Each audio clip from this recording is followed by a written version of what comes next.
أعوذ بالله من الشيطان الرجيم.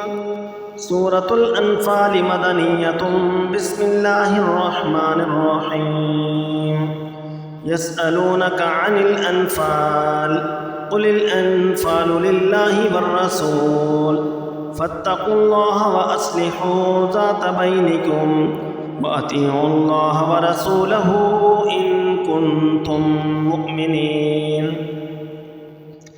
إنما المؤمنون الذين إذا ذكر الله وجلت قلوبهم وإذا تليت عليهم آياته زادتهم إيمانا وعلى ربهم يتوكلون.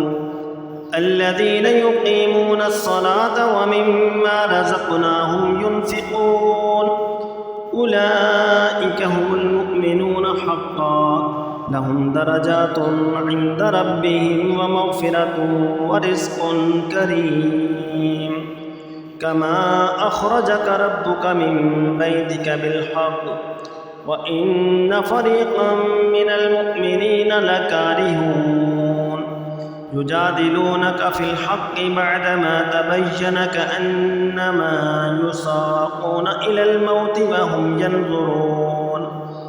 وإذ يعدكم الله إحدى الطائفتين أنها لكم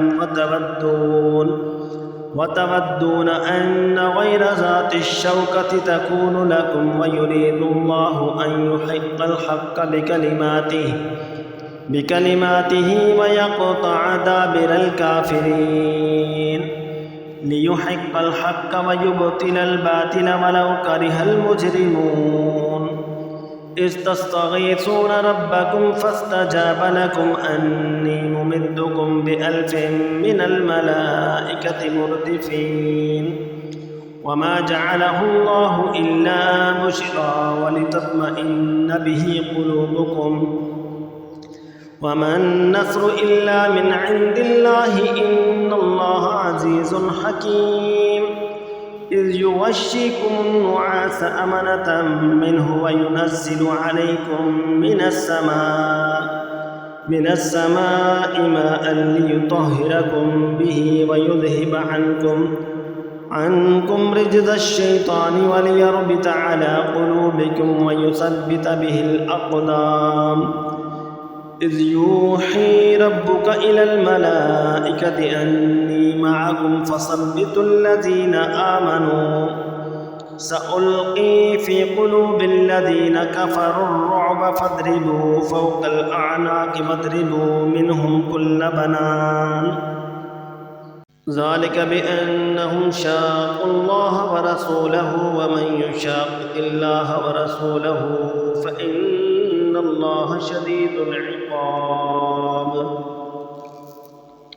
ذلكم فذوقوه وأن للكافرين عذاب النار.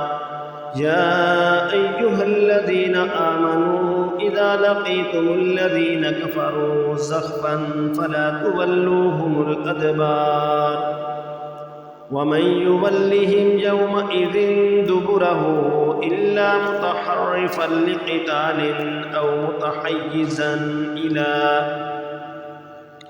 إلى فئة فقد باء بغضب من الله ومأواه جهنم وبئس المصير.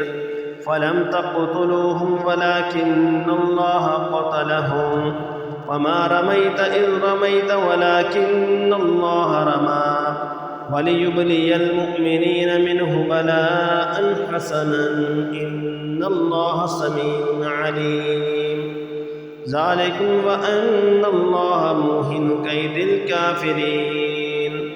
إن تستفتحوا فقد جاءكم الفتح وإن تنتهوا فهو خير لكم وإن تعودوا نعد ولن تغني عنكم فئتكم شيئا ولو كثرت وأن الله مع المؤمنين.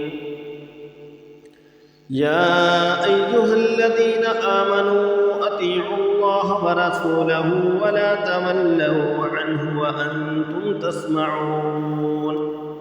ولا تكونوا كالذين قالوا سمعنا وهم لا يسمعون إن شر الدواب عند الله الصم البكم الذين لا يعقلون ولو علم الله فيهم خيرا لأسمعهم ولو أسمعهم لتولوا وهم معرضون